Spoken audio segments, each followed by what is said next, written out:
We had a talk yesterday regarding anticoagulation on ECMO by a PharmD, I think his name was Matt Lillyblad, and he gave a pretty in-depth regarding COVID. My talk today is going to be a little bit more basic about ECMO in general and how to manage some of your anticoagulation, some of the options that we have available.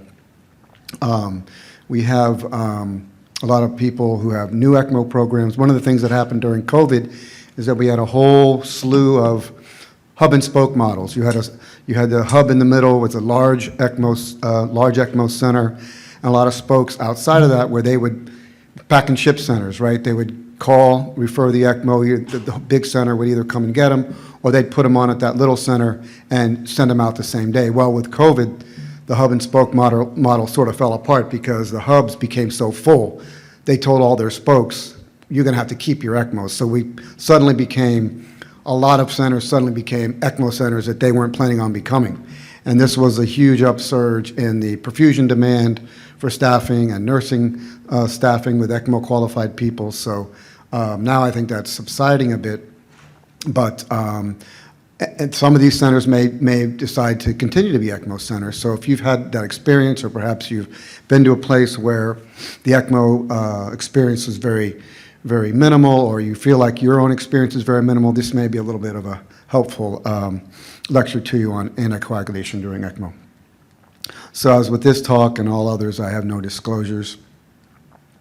So ECMO, of course, we've heard this earlier yesterday, that it's just a delicate balance that must be maintained between the anticoagulation to avoid thrombus formation and also to avoid bleeding. Especially the bleeding generally occurs, it can occur just about anywhere, but most common it's from the cannula or the surgical sites.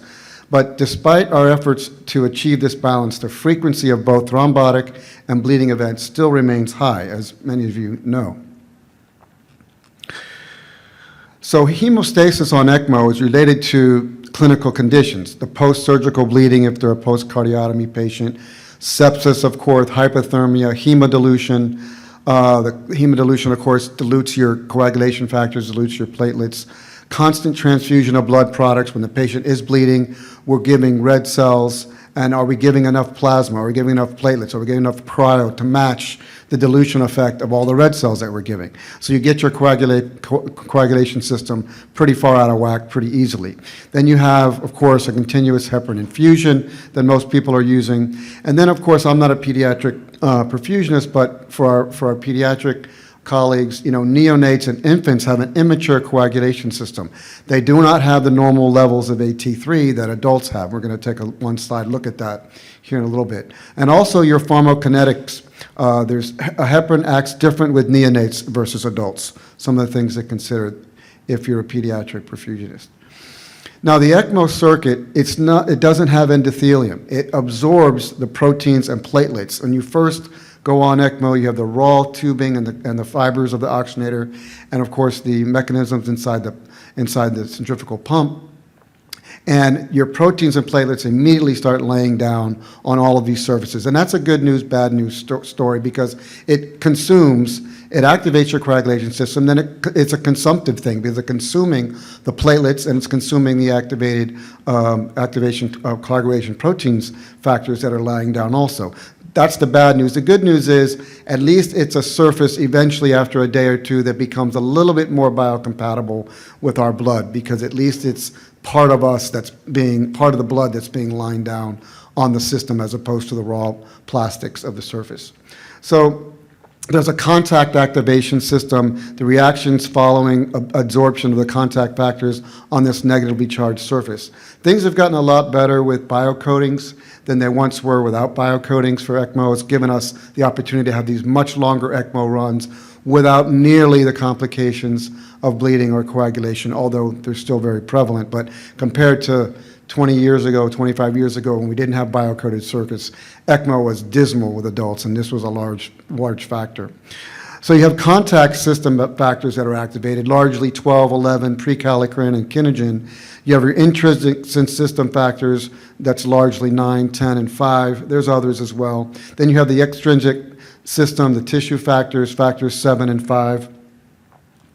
And then, of course, you can never talk about coagulation without also talking about fibrinolysis. The activation of the coagulation system necessarily activates the fibrinolytic system. Fortunately, the fibrinolytic system is far slower than the coagulation system, which fortunately, hopefully gives us time to form a clot, heal the wound, and then the fibrinolytic system slowly dissolves that clot. But in the case of ECMO, it's happening intravascularly instead of on the tissue where maybe you'd get a cut or something. Well, when you have fibrinolysis, you have TPA release, tissue plasminogen activator, kallikrein, plasminogen. Then, of course, you have the complement activation. This is your innate immune response. This damages your endothelium. It activates more release of TPA, also heparin and tissue factor. Then, of course, you have the activation of the platelets themselves. This is probably one of the bigger villains, is the activation of platelets, something we really don't stop or even inhibit with heparin. We may even aggravate it. And so then you have the tendency for thrombin to form and more platelet activation factor, PAF. This, of course, consumes factors, protein C, protein S, and also your antithrombin 3 gets consumed. So if you look at a graph here, a couple of graphs, when you look at prothrombin and the fragments F1 and F2 over time along the bottom there on the left side, you see that pre-EC is the first dot on the graph there. And then 5 minutes in, you have an initial drop, but then your prothrombin fragments skyrocket within the first hour to 2 hours, and they stay elevated for at least 48 hours and probably most of the ECMO run, which is why a lot of times you have to test your fibrinogen levels and so on. When you look at your thrombin-antithrombin complex, again, it starts off normal pre-ECMO, 5 minutes in, it goes up, but then within the first hour to 2 hours, it skyrockets up, and eventually this does settle down somewhat after 48 hours. When you look at the effect of hypercoagulation in ECMO, pre-ECMO, you have up there at the top, and then first 2 hours, just a complete drop-off of your platelets along the left axis there. And you see how your platelets are being consumed, they're being lied down and adhered to the surface, they're being activated, and then over time you have somewhat of a recovery. Of course, your liver a lot of times will produce more platelets and you have some of a rebound, but you still struggle with your platelet levels, and you can see there it's still even below 80,000, and a critical level for most people is below 50,000. You worry about a lot of bleeding when your platelet counts drop below 50,000.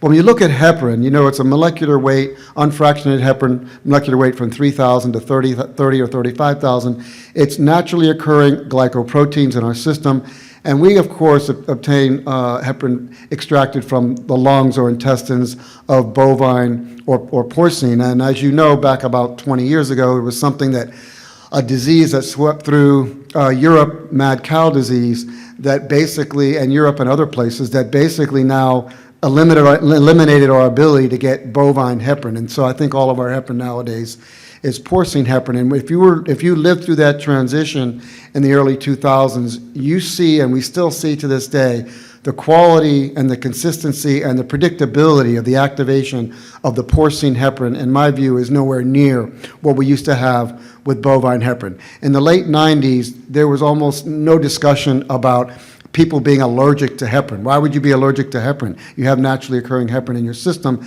and the bovine heparin was molecularly and chemically very, very, very similar to our own. So you didn't have HIT, you didn't have heparin immune response thrombocytopenia because of heparin back in the late 90s. This is all something that's greatly expanded itself since the last 20 years, and it's, I believe, a large part due to the porcine heparin that we now use routinely. And the unpredictability of the potency of it, and you know, HIT, heparin-induced thrombocytopenia, as I mentioned, we rarely even discussed it. It wasn't even talked about in the late 90s. Now, in our ECMO center, it's talked about, if not every day, certainly every week. We run a heparin assay on somebody to see if they have an allergic reaction to heparin. But heparin in and of itself has no direct anticoagulant effect. By itself, it does absolutely nothing. It must be in the presence of antithrombin 3, in which it binds with your antithrombin 3 and activates your antithrombin 3 1,000 to 2,000 fold. So it's very powerful anticoagulant in the presence of antithrombin 3. Your dosing effect, if you monitor it with PTT, basically you're going to do a 1.5 2.5 to 2.5 times your baseline. This usually puts most people in a 60 to 80 range for your PTT desired therapeutic level. If you're doing ACTs, somewhere between 160 to 200, some people use 180 to 220. And if you're monitoring anti-factor 10A levels, your desired therapeutic level generally is between 0.3 and 0.7, and Matt Lillyblatt yesterday said you really should go maybe a little more like 0.2 to 0.5, depending on what you read. But the consequences of heparin, of course, we worry about bleeding, and we do see bleeding a lot. Okay, there we go. And it can also stimulate antibody production and can cause anaphylaxis, and as I mentioned, now we see heparin-induced thrombocytopenia with relative frequency. Well, antithrombin 3, it's a serine protease produced in the liver. It acts as a natural inhibitor of our coagulation cascade. It directly inhibits thrombin to limit fibrin clot formation.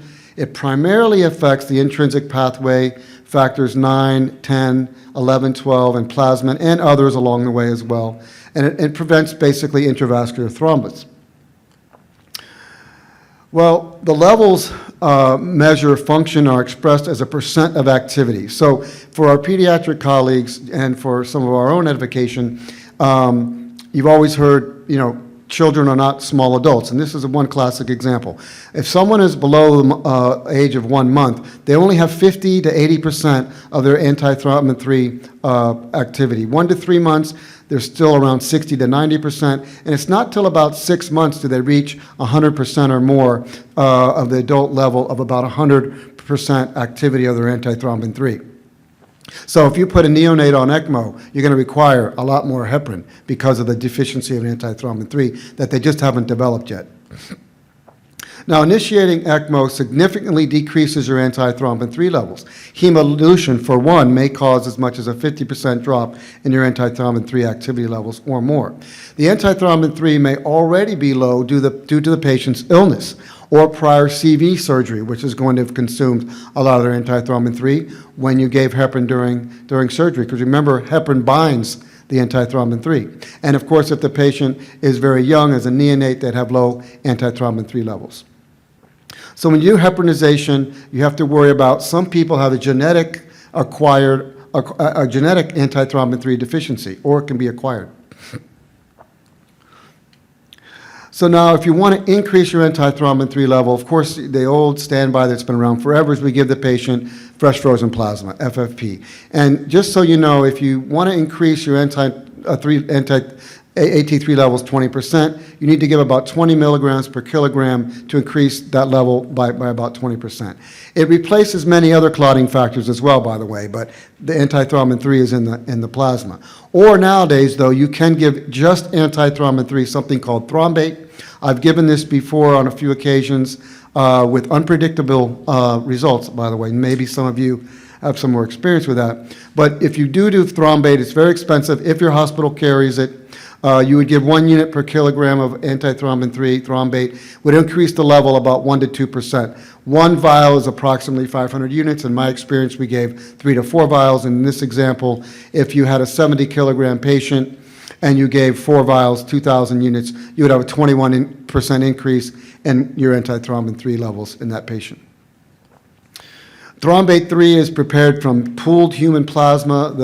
The directions for use recommend 3 hours shelf life after you've reconstituted it. You should administer it IV fairly quickly over a 10 to 20 minute period. And to give you some idea, if you had a recommended dose would be, let's say you have a patient that you believe only has 50% activity of their antithrombin 3, you want to bring that up to 80%, you'd take 80% minus 50 times a 70 kilogram patient would give you 2,100 units of antithrombin 3 thrombate that you would need to give. So there's various anticoagulation screening tests that we can use. You can measure ACT, of course. You can measure your anti-10A. You can measure your PTT. A lot of people have talked about that yesterday and today. You can also measure your AT3 levels. You can do an HMS test. This gives you your heparin response. And then you can run a TEG, which I also recommend with some frequency on ECMO. So if you look at the activated clotting time, the ACT, it's of course used to titrate your heparin. You gauge how much heparin you should be infusing based on your ACT staying the same or trending up and down. But it measures the inability of the blood to clot in vitro. Okay, we are measuring this in a test tube, excuse me, activated by, of course, diatomaceous earth. This is truly not what's going on inside the body. It does not correlate with other clotting studies very well. It's vastly affected by many things, as was mentioned yesterday.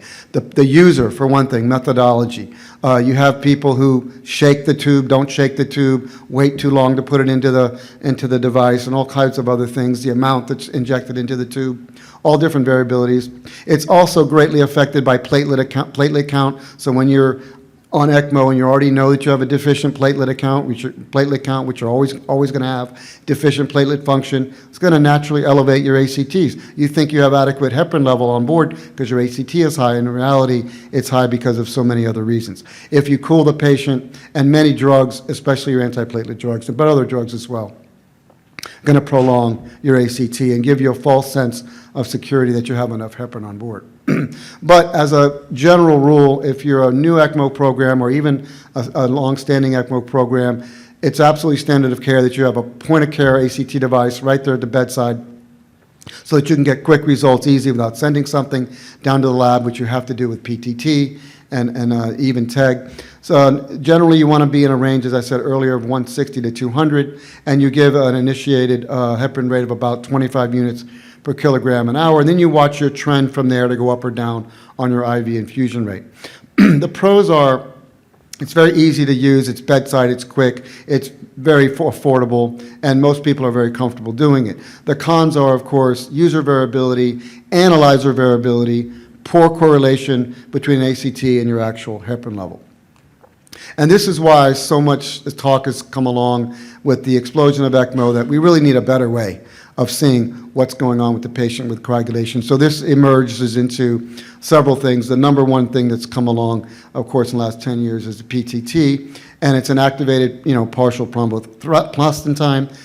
The test are performed to monitor heparin. It measures the time it takes for the clot to form.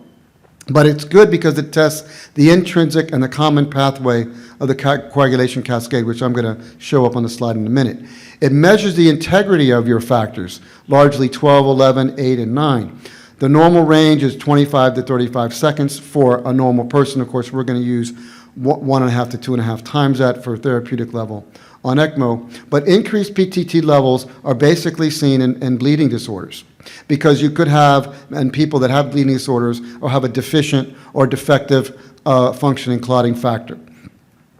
Liver disease, of course, a lot of our patients have liver failure or have liver disease. The liver produces a lot of your coagulation factors, so you're going to have a decrease in your production of coagulation factors, and this is going to increase your PTT also. So it also has emerged in the last several years. You hear a lot about anti-factor 10A activity. In a graph I'm going to show you next, you're going to see why anti-factor 10 is so important and why it seems to work so well. But it's a lot more highly specific, better than ACT, better than PTT. And it tests only the in vitro functional activity of heparin, not the entire intrinsic pathway. So you've eliminated a lot of your factor deficiencies as happens in a PTT. The measures the heparin effect via the antithrombin 3 complex, which is what we really want to know. It's more reliable than PTT for assaying heparin anticoagulant effect, as I said. It has a better correlation between outcome-based anticoagulation status and anti-factor 10A activity than does the PTT. And the normal range, about 0.3 to 0.7, and as I said, it may be closer to 0.3 to 0.5 as we're learning more about it. So when you look at the coagulation cascade, and by the way, as most of you have probably heard in the last 10 to 20 years, this has largely been debunked as actually what happens in our coagulation cascade, even though this is what's been taught to us for probably the last 50 years. It's being debunked as nowhere near this simple. Not even sure if this is actually the process entirely. It still exists largely, and it's as a general rule we can go by it. But if I had another graphic, I could show you literally would fill the screen with additional arrows going back and forth with all the biofeedback that occurs at every step of the way. You can pick any part of this and have 2 or 3 biofeedback mechanisms that further encourage another factor to proceed or further discourage another factor to proceed, or even activate outside factors, enzymes, platelets, and all types of other things. And all the biofeedback mechanisms that go on make us believe that we have a pretty poor understanding of coagulation, which is why we still struggle with managing these patients. So if you see here why factor 10A is so important is because regardless of whether the activation was of an intrinsic up on the left there contact, which is what happens on your ECMO circuit, or by tissue factor and the extrinsic pathway, which happens when you injure your tissue, and tissue factor stimulates coagulation, which is why if you cut yourself, you're going to stop bleeding eventually.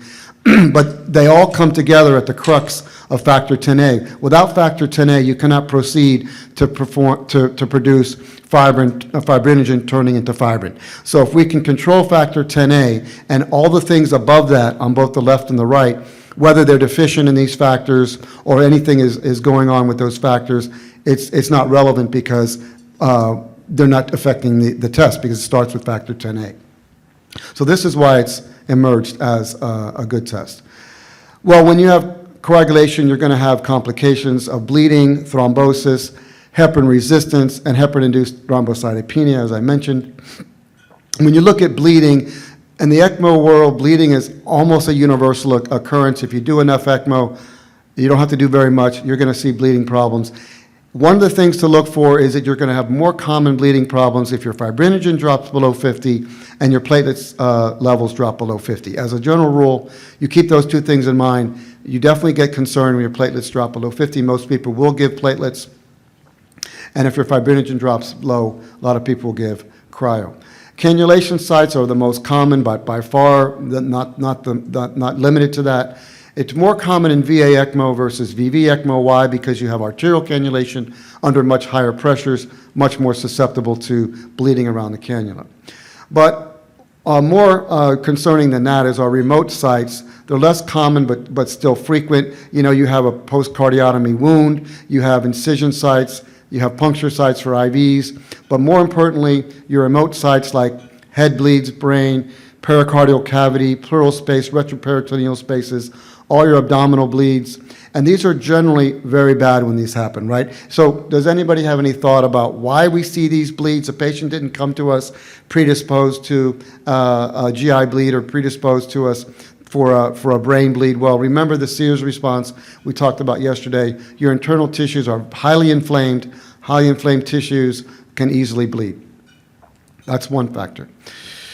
Well, treatment for these bleeding problems, of course, if it's a suture or an exploration of the site, you can go in and try adding more suture compression, all the different fibrin glues and different things that we have out nowadays for stopping bleeding at the wound site.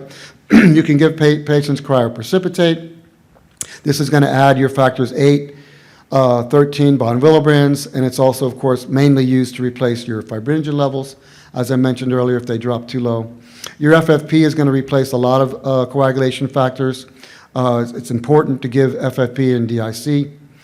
Activated factor 7 has come along, and this is a very powerful procoagulant. You have to be very careful giving factor 7 on ECMO, but this actually binds to the activated platelets. It activates factor 10, so you can have promote clotting, and it adds to tissue factor binding, aids tissue factor binding. So giving somebody factor 7A is a pretty powerful procoagulant.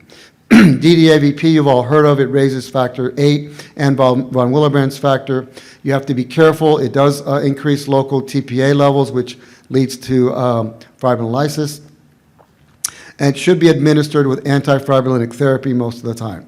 If you have a fibrinolytic problem, most of you know, you give imidacloprid acid or tranexamic acid. That, of course, reduces your fibrinolytic influences by reducing plasminogen.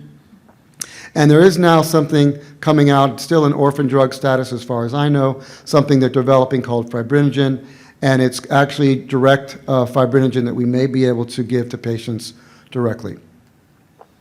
When you look at thrombosis, 100% of oxygenators that have ever been sawed in half after an ECMO run have found clots in them, regardless of your anticoagulation management. So we don't believe that total prevention of clots is even really possible with the levels of anticoagulation that we're running. If you want to run ACTs of 480, that may be true, but you know what's going to happen on your ECMO patients. You're going to have massive bleeding, so that's out of the question.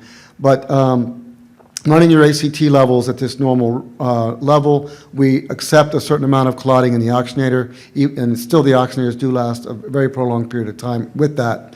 It's not going to guarantee prevention of clot formation, but it definitely slows the clot formation process. Clots in the circuit are most common. Of course, you've all seen with the flashlight every 12 hours or how often you look at the corners of your oxygenator, of the CardioHelp or the Quadrux, and why are the clots forming in the corners? That's most areas of stagnation, right? So clots in the circuit are going to eventually, if they get bad enough, decrease the effectiveness of your oxygenator, decrease the gas exchange efficiency, and also increase your transmembrane pressures. So most people will scan your ECMO circuit every 12 hours, looking for clots, seeing if they're getting bigger, seeing if they vanish, and if they vanish, of course, you do know that they didn't dissolve, they actually moved on. Change the circuit when the oxygenator efficiency proves intolerable, when you're no longer able to support your patient. This is when we would normally change out the oxygenator, not based on a certain number of PO2 or even delta P necessarily. But if you're able to no longer support your patient, time to change out the oxygenator. Clots result in cerebral emboli, strokes and seizures, of course, coronary emboli, resulting in ischemia and shock, renal emboli. We talked a little bit about AKI yesterday and all the things that can cause emboli to the renal arteries, and of course in the GI tract and throughout everywhere, actually. Well, we talk about heparin resistance, and if you want to know how it's defined, generally, if you're having to double your heparin rate and you're giving more than 35,000 units per day and you're still not able to maintain therapeutic level, you have a heparin-resistant patient. What is the etiology of that? Well, generally it's going to be a decreased antithrombin 3 level or the activity of the antithrombin 3. So what you would want to do is check your antithrombin 3 level, try to get the stat order in so you can get it back in a 4-hour turnaround, and you would replace with fresh frozen plasma or antithrombin 3 concentrate if you have it. And then it could also be due to an elevation of factor VIII, which is an acute phase protein promoting more clotting. Now, there is two types of heparin-induced thrombocytopenia. HIT type 1, we generally don't talk about very much. It was mentioned yesterday, and it's basically not very problematic.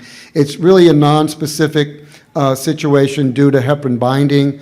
There's really not a thrombotic risk, and it's really problematic, and we really don't do much to treat that. But it's the HIT type 2 that you talk about and hear about all the time. And this is the antibody-mediated reaction. You have a dramatic fall in platelets, and the reason you have a dramatic fall in platelets is because you're having hypercoagulation, which is consuming those platelets. That's one big factor. This is why thrombosis is a high risk in heparin-induced thrombocytopenia. And stopping the heparin, unfortunately, does not stop the process. It's kind of like you're driving your car, you have the foot on the gas. Just because you take the foot off the gas, the car continues to go. But at least when you stop the heparin, you're no longer aggravating it as much. When you look at HIT type 2, it's more common when the patient has had prior exposure to heparin. If they're exposed to heparin sometime in the past, maybe a previous cardiac surgery years ago, it's more common that they would develop an allergic reaction to it the second time. That's true with most allergies, right? It can occur from any heparin type, source, or strength. It's more common in adults. It's pretty rare in kids, and typically it's a very delayed response, which is pretty interesting. Usually 5 to 12 days after they've been exposed to the heparin is when we generally see this HIT reaction. Here's a patient where you see the conduit on the left. A patient had a conduit already in place, and we had a HIT type 2 complication where the conduit is almost entirely 80% clotted off due to the thrombus formation from the HIT. We gave tissue plasminogen activator and then argatroban, and you can see 2 days later the thrombosis had cleared and the graft is largely open. So the treatment would be, you're going to stop all heparin, of course, because they're reacting to the heparin. And as I mentioned, stopping heparin does not necessarily reverse or slow the thrombotic process. But you would test for it by checking for heparin antibodies. It's something called an SRA test. It's the gold standard test for HIT. It's a platelet activation assay, and it determines whether a patient has heparin PF4 antibodies or not, and that would indicate it. And then you must go over to a direct thrombin inhibitor. Most of you are familiar with Angiomax or argatroban. So what are your direct thrombin inhibitors? They directly inhibit the enzyme thrombin factor 2A. There are three types of direct thrombin inhibitors, actually, dependent on their interaction with the thrombin molecule. There's univalent DTIs, which bind only to the active site of thrombin. That would be argatroban. But there's a bivalent DTI, which is actually more effective, and it binds to two active sites, the active site and the exosite. And this is why bivalirudin tends to be more widely used, I think, than argatroban, because it's a little bit more of a potent and effective and a more well-rounded DTI. There's a third class, which I don't believe there's any actively out in use or being researched, and they're called allosteric inhibitors. As far as I know, there's none of them in practice today at the moment. Well, when you look at a TEG, the thromboelastograph, which I'm a big believer in, it's a viscoelastic hemostatic assay that measures the global viscoelastic properties of the whole blood clot formation under a low shear stress. It shows the interaction of platelets with the coagulation cascade, something that a lot of our other tests really don't do. So between the aggregation of the clot strengthening, the fibrin cross-linking, and even the fibrinolysis. So when we look at this, this is what a TEG graph result looks like if you've not seen one. And the great thing about the TEG, although it's relatively complicated, if you break it down to its components, it's very nice, because the first thing you look at is something called the R, the clot rate. This is the time to initial fibrin formation, ranges between 4 to 8 minutes, and this is going to test directly your clotting factors. If you have a prolonged R time, you have a deficiency in your clotting factors, you have to give FFP. So it narrows down exactly where the problem is. If you look at something, the next phase of this called the K, this is the time for the clot to strengthen to 20 millimeters on the graft. That's the strength of the readout.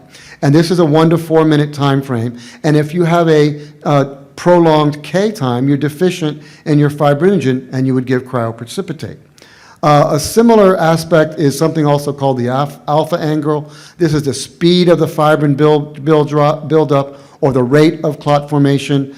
Again, it's measured in an alpha angle. If this is prolonged, you would have a deficiency again of fibrinogen. You would give cryo. If you have the MA is the amplitude of the state of the clot strength, the strength of the clot. And if this is deficient, you need platelets. You're deficient in your platelets or your platelet function. You would give platelets. And then also the last thing is you measure your actual level of fibrinolysis, because you could have wonderful clot formation, but if you have hyperfibrinolysis and the clots are dissolving as quickly as they're forming, your patient's bleeding, but it's not a clot problem, right? It's a fibrinolysis problem. So the TEG specifically hones in on every aspect of coagulation, and rather than what we always did for decades was throw the kitchen sink at the patient, we throw platelets, we throw cryo, FFP, and hope that something in there fixes the problem. Now we can really specify what we should give the patient for what the bleeding problem really is. And I'm not going to go through these, but there are all kinds of different shapes, but if you base on what I just illustrated and you look at each one of those, you can tell exactly on each of these abnormal graphs where the deficiency is and what product you need to give the patient. So what is the future? Well, many studies are being conducted and looking at various design of the histocompatible ECMO membrane surface. That's been going on for decades. And coating the membrane surface with synthetic or natural polymers, and hopefully endothelialization of the membrane surfaces are the two hot current research areas. There's a recent study using radical polymerization used on the PMP types of membranes, the polymethylpentene that we use. And they found reduced recalcification times and significantly delayed coagulation. This method significantly prevented the binding of the platelets and the leukocytes on the surfaces. A healthy vascular endothelial tissue plays an important role in the coagulation process. The The ultimate aim of membrane technologies on ECMO circuits should be to mimic healthy endothelial tissue. Only after then can one expect to overcome the myriad of coagulation problems experienced during ECMO treatment. There are studies indicating membrane surfaces covered with titanium dioxide would facilitate the attachment of endothelial cells to the development of a monolayered endothelium. Thus far, the development of the endothelial layer on the membrane surface so far does not seem to be producing any adverse effects on the ability for us to oxygenate, which would be an important factor. All right, guys, thank you so much for listening, and I appreciate your attention.